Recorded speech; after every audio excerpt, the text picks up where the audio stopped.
Bonjour,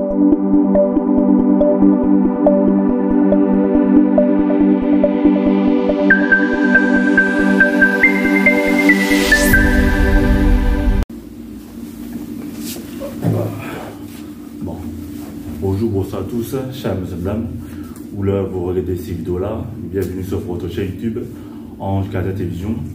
Je suis Brandon, sur la chaîne YouTube, Ange Gardien Télévision. Bon là, ça fait que je passe à Mike. Bonjour, je passe à Mike. Bonjour, Ange Gardien Brandon. Voilà, j'étais là. Que le Seigneur vous bénisse. Pas de problème. Ok, bon là, on va parler de par rapport à l'actualité. Il y a un mois de ça, il y avait de violences urbaines. Voilà, il y avait la mort du jeune homme, qui s'appelle Naël. Bon, j'ai posé la question à Pasteur Mike. Que pensez-vous sur la mort du jeune homme de 17 ans qui s'appelle Naël? Ouais, merci à vous tous qui nous suivez présentement. Je remercie aussi le frère Brandon, Ange Gardien, affectueusement comme nous aimons l'appeler, pour son invitation afin que nous puissions passer auprès de chez vous et par le trichement de sa chaîne YouTube Ange Gardien. Nous avons bel et bien suivi les actualités qui s'est passé tristement, si on peut le dire ainsi, parce que personne ne souhaite la mort d'une personne. Quand Dieu crée quelqu'un, il le met sur la terre, c'est pour que la personne puisse jouir de toutes ses bontés, de toute sa grâce, de toute sa miséricorde pendant les jours qu'il a arrêtés. Et souvent, quand on perd quelqu'un de cher, c'est pas une bonne nouvelle, c'est une triste nouvelle, une douleur, une mauvaise nouvelle. Nous avons suivi, nous tous, par le trichement de Facebook, YouTube, voire même sur les réseaux sociaux en gros, comment les jeunes ont été tués, et voilà, par la police. On peut appeler ça bavure, bien sûr, mais la famille ne peut pas prendre ça comme ça. La famille prendra cela comme l'assassinat. Mais nous voyons, nous avons vu comment ça s'est passé. Et nous condamnons toute forme de violence. Il n'y a personne, depuis la Genèse, nous voyons que le Seigneur, Dieu, voudrais-je dire, quand Adam a tué son frère Abel, bien sûr que nous pouvons les prendre sur plusieurs volets, mais nous les prenons sur un volet exhortationnel pour dire ceci, dans une forme de l'exhortation que l'Éternel, notre Créateur, n'a jamais salué la violence. Caïn a tué son frère Abel. Le Seigneur est venu, il a fait ce constat et il a puni la personne de Caïn en disant que Caïn sera vengé. Donc, entre guillemets, Dieu n'aime pas la violence. Ce qui fait qu'aujourd'hui, nous voyons les formes de violence, aujourd'hui, nous voyons toutes formes de violence, c'est d'abord le manque d'amour. Ce qui fait que la violence puisse être au niveau qu'il est aujourd'hui. Elle est aujourd'hui, pardon. C'est le manque d'amour. Parce que quand, par exemple, quelqu'un fait son travail, quitte sa maison, il a les soucis de son travail, il fait son travail avec amour. C'est-à-dire, même si je suis représentant de la loi, je dois faire la loi dans le juste milieu. C'est-à-dire, ni abuser, ni aller au-delà de ce qui m'est donné comme garde-fou, quoi. Alors, en allant outre, en allant au-delà, nous pouvons aussi freiner cette même loi. C'est pourquoi vous voyez même dans la société que les avocats, les gens qui représentent la loi, sont sévèrement jugés parce qu'ils connaissent la loi plus que les citoyens. Alors, Moi, j'ai été vraiment choqué parce que la personne a perdu sa vie, pardon. Mais j'accuse aussi, je pointe du doigt aussi dès l'éducation de nos enfants. Parce que tout commence dans les cercles familiaux. Si l'enfant est bien éduqué depuis le toit maternel, ce qu'il fera à l'extérieur du toit matériel reflétera ce qu'il a reçu de la maison. Parce que nous, par exemple, nous étions autrefois enfants, aujourd'hui nous sommes parents. Ce que nous avons reçu de nos parents, c'est ce que nous léguons. Même si on peut amender, on peut ajouter, fignoler cela d'une manière ou d'une autre, mais nous avons reçu une bonne éducation qui nous amène à être ce que nous sommes aujourd'hui. Et cette éducation, c'est ce que nous allons aussi léguer à nos enfants. Et aussi, étant bien éduqués, garderont ce qui est mieux pour eux, pour leurs enfants. Ça va de génération en génération. Alors, quand on est déjà mal éduqué chez soi, on va amener cette éducation qu'on a mal reçue chez nous, on va aussi l'amener à l'extérieur. C'est ce qui fait les dégâts. C'est pourquoi on voit réellement aujourd'hui, sous nos immeubles en entrant, des petits wesh qui demandent des garrots, qui demandent des plis, qui veulent prendre du ganja, marijuana, drogue et autres. Parce que déjà dans les cercles familiaux, ils n'ont pas été bien éduqués. Et cette éducation qu'ils ont mal reçue chez eux, ils amènent ça à l'extérieur pour polluer encore les autres, les habitants, la société, et ce qui fait ce que nous voyons aujourd'hui, les violences urbaines.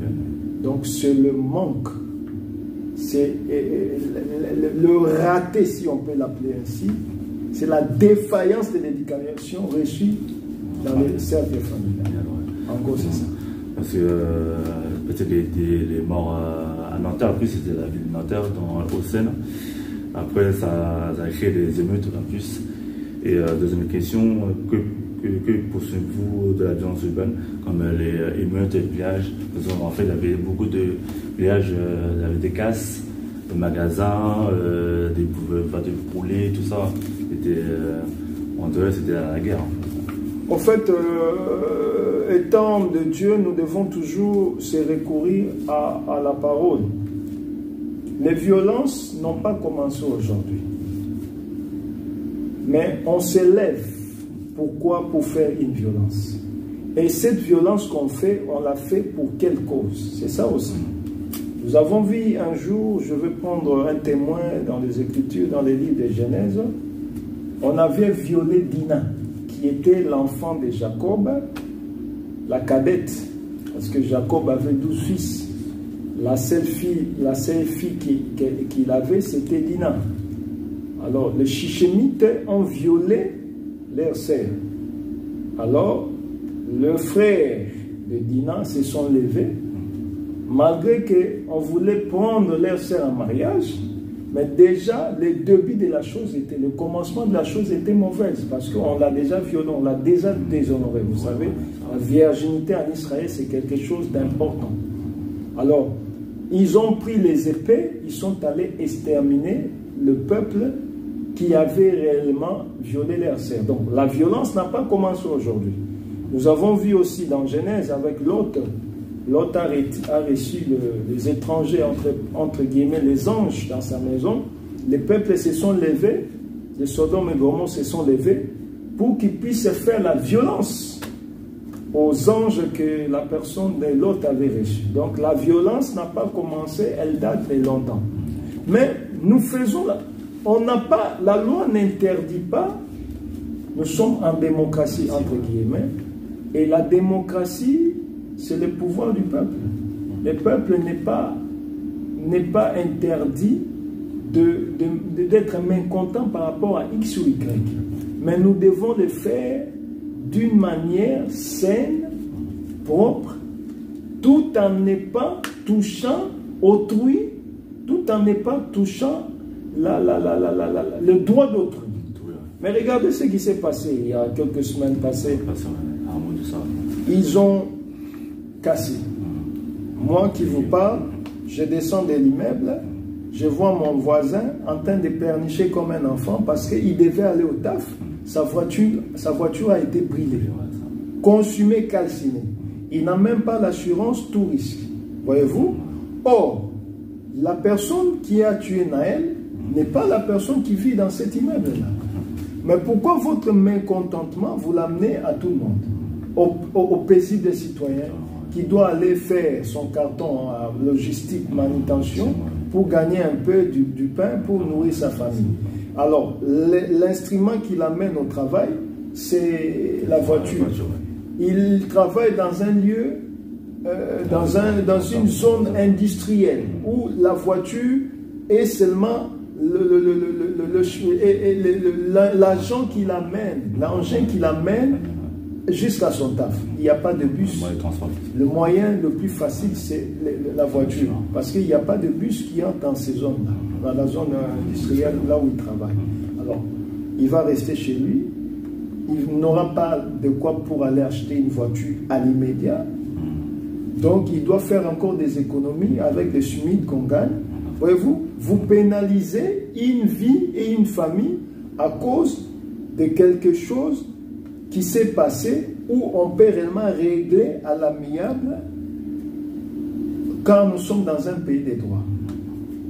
Voyez-vous, je n'exclus pas, je ne fais pas l'apologie de ce que les policiers avaient fait. Quand même, c'est mauvais parce que ôter la vie d'une personne est mauvaise. Mais nous devons faire notre mécontentement en suivant les règles, la loi et la droiture de toutes choses. Voyez-vous?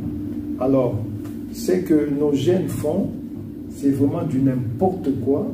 Ça n'a pas réellement de sens. On se lève, on va casser des vitres pour voler. Vous voyez les gens qui sont sortis avec des postes téléviseurs, qui sont sortis avec même les pains, ils sont sortis avec des pains, des téléphones. Ça, c'est du vol qualifié. Voyez-vous? Voyez-vous? Donc, ça, ils ont profité de cet incident ou accident pour bien voler les paisibles citoyens. Et moi, de mon côté, je condamne fermement la chose. On ne peut pas être juge et partie. Laissons la justice faire son travail proprement parce qu'elle a été mandatée pour ça. Voyez-vous? Ce que je peux dire, c'est ça. En gros. D'accord.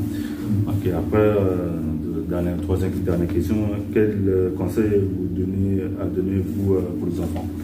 Des leçons. Premièrement, je dois prendre une écriture vite fait. Nous pouvons prendre le livre des Proverbes 22, verset 6. Je vais le lire.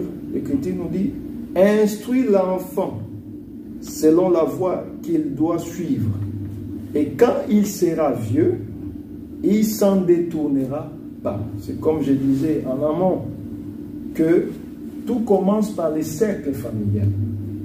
Papa, maman, l'enfant n'a pas demandé qu'il puisse naître. C'est le consentement entre deux parents. Alors, quand vous vous engagez à enfanter, à avoir un enfant sous le soleil, il faut aussi avoir la responsabilité d'encadrer cet enfant, comme l'Écriture le dit dans le livre des Proverbes. Les frères Salomon nous disent, nous devons instruire l'enfant selon la voie qu'il doit réellement suivre. Or, la voie, c'est la parole. La voie, c'est Jésus. Je suis le chemin, la vie et la vérité. La voie, c'est Jésus-Christ.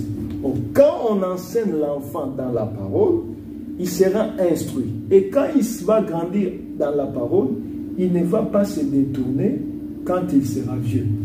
Alors, cette écriture, nous pouvons ajouter aussi le livre des psaumes 103, verset 13.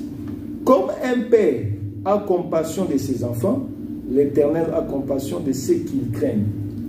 Alors, quand tu enseignes ton enfant selon la bonne voie, selon la parole, cet enfant va grandir avec la sagesse, avec la crainte de Dieu. Et Dieu va se déverser pour conduire cet enfant dans la sagesse. Voyez-vous? Donc il y a plusieurs plusieurs témoins. Je peux aussi prendre Ephésiens 6,4. Et vous, pères, n'héritez pas vos enfants, mais élevez-les en les corrigeant et en l'instruisant selon le Seigneur. Donc le frère Paul nous exhorte que nous puissions élever nos enfants, nous puissions bien les élever dans la parole, en les corrigeant. C'est-à-dire, quand ton enfant faillit ou se détourne de la droiture, on a plusieurs voies qui peuvent réellement nous amener à l'éducation propre de l'enfant pour que l'enfant ne puisse pas se détourner de la vérité. Et nos parents, nous autres, nous avons quand même eu cette grâce d'être bien éduqués. C'est pourquoi nous aussi, nous allons remonter l'ascenseur ou continuer la marche que nos parents avaient commencée en éduquant aussi proprement nos enfants. Alors, nous parents qui sommes aujourd'hui en France, en Europe en général, nous devons instruire nos enfants dans la parole. Un enfant qui est bien éduqué ne va pas aller fumer du chicha, entrer dans des cafés où il y a du chicha, dans des bars où il y a des chicha, en train de faire du chicha à tout moment, chercher du ganja, voler ou quémander dans des rues, chercher des pièces, 1 euro, 1 euro, quand ça sera 10 pour aller chercher du joint pour fumer de l'herbe. Non, parce qu'il est bien instruit, il est bien éduqué selon la parole du Seigneur. Après, c'est question de l'entourage aussi des parents, après du conseil des parents, aussi l'école aussi, c'est l'école, et puis aussi, il faut faire attention à l'extérieur aussi. Oui, vous savez, surtout aujourd'hui, il y a plusieurs influences qui vont de pair avec l'éducation des enfants. Il y a la télé. À la télé, on voit du n'importe quoi, l'homosexualité, le lesbianisme, et même, c'est pourquoi je dis, dans les cercles familiales, il faut frapper les points sur la table en disant, quand vous regardez par exemple la télé, vous ne devez pas voir X, Y, Z. Quand vous allez à l'école, on vous dit des choses qui sont contraires à ce que moi je vous ai dit à la maison, venez rapporter-le moi. Voyez-vous? Donc, il faut que les parents fassent face, qu'ils prennent la responsabilité de son enfant. Et cette responsabilité commence de 0 jusqu'à l'âge adulte. On ne peut pas dire aujourd'hui, parce que mon enfant a soit une majorité, 18 ans, je le laisse à sa propre portée. Non, tu es père, tu es responsable de cet enfant. Voyez-vous? Donc, s'il y a un souci, qu'il soit mineur ou majeur, on va toujours pointer du doigt à ses parents qui l'avaient mal éduqué ou bien éduqué. Donc, en gros, c'est ça. Ok, d'accord. Bon. L'émission est terminée. C'était très intéressant. Bon, malheureusement, pour le jeune Naël, il est mort déjà par des bavures policières. Après, ça crée des émeutes et bon, après, on encourage à la famille, hein, déjà, sa mère, parce que c'était son fils unique. C'est ça, là, une grande tristesse. On ne peut pas se mettre à sa place, mais c'est tellement pénible. Voilà. Après, maintenant, parce que plus il a roulé une voiture sans permis aussi. Ça, voilà, c'est ça. Ça pourrait être bon. On va passer, on va faire une petite prière pour clôturer. Que le Seigneur soit loué. Nous allons prier pour la gloire du Seigneur. Seigneur, nous te sommes infiniment reconnaissants pour la grâce que tu nous as accordée cet après-midi afin de partager avec notre bien-aimé ange gardien la personne de Brandon. Je bénis encore une fois de plus son ministère, c'est-à-dire tout ce qu'il fait, que les fruits de ses mains soient bénis. Et tous ceux qui nous ont suivis, qui ont aussi des difficultés au travers de cette prière, que le Seigneur soit leur partage au nom de Jésus-Christ. Amen. Voilà, bon. Chers messieurs, madame, l'émission est terminée. N'oubliez pas de s'abonner à notre chaîne YouTube, Ange Gardien Télévision. La prochaine prochainement faire d'autres vidéos. Et que Dieu vous protège, vous et vos enfants. Et voilà. Merci. Hein. Merci à vous. À la prochaine. Jésus-Christ revient bientôt. Il vous aime aussi. Merci. Merci. Au revoir.